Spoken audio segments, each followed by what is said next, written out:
Assalamualaikum warahmatullahi wabarakatuh. Bertemu lagi dengan saya Bu Sanita dalam pembelajaran bahasa Indonesia. Pada kesempatan kali ini kita akan mempelajari tentang teks anekdot. Ada yang tahu apa itu teks anekdot? Ya, jadi teks anekdot adalah teks yang berisi cerita lucu yang mengesankan, yang menceritakan tentang tokoh-tokoh penting seperti pejabat, artis, polisi, dan berisi sindiran secara halus. Fungsi teks anekdot terbagi menjadi dua macam. Yang pertama, fungsi primer. Fungsi primer di sini berarti berfungsi sebagai sarana untuk mengungkapkan atau mengekspresikan kejengkelan, kemarahan, dan juga sindiran. Sedangkan fungsi yang kedua disebut dengan fungsi sekunder. Fungsi sekunder di sini ialah sebagai sarana hiburan bagi para pembacanya. Ada beberapa tujuan dari teks anekdot. Yang pertama adalah menyampaikan kritikan secara tidak langsung yang berupa sindiran. Tujuan yang kedua adalah untuk membangkitkan tawa para pembaca sebagai hiburan. Tujuan yang ketiga adalah untuk mengungkapkan suatu kebenaran dari sifat seseorang. Di dalam sebuah teks anekdot terdapat suatu makna tersirat. Apa itu makna tersirat?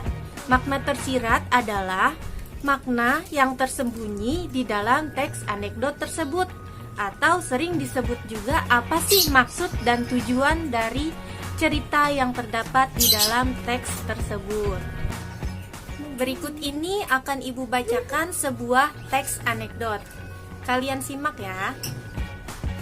Berikut ini Ibu akan membacakan tentang sebuah teks anekdot berjudul Dosen yang juga menjadi pejabat.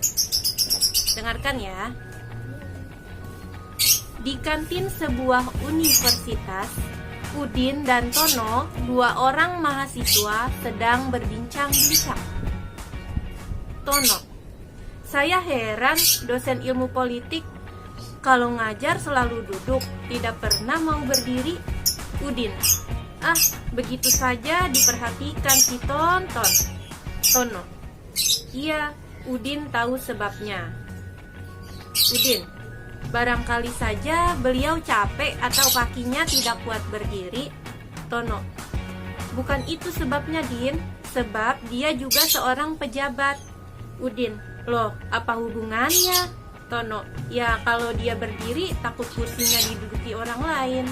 Makna tersirat yang terdapat di dalam teks anekdot tersebut adalah berisi kritikan kepada pejabat yang tidak mau digantikan kedudukannya oleh orang lain atau tidak mau diambil jabatannya oleh orang lain. Nah, sampai di sini kalian sudah paham kan mengenai teks anekdot? Kalau sudah paham, coba sekarang kalian Ibu tugaskan untuk membuat sebuah teks anekdot bertema bebas. Tugas kalian adalah mencari makna yang tersirat yang terdapat di dalam teks anekdot tersebut. Selamat mengerjakan. Demikian pembelajaran kali ini, Ibu cukupkan sampai di sini. Semoga apa yang kita pelajari bersama dapat bermanfaat bagi kita semua. Wabillahi taufiq wal hidayah. Wassalamualaikum warahmatullahi wabarakatuh. Sampai jumpa lagi. Dadah.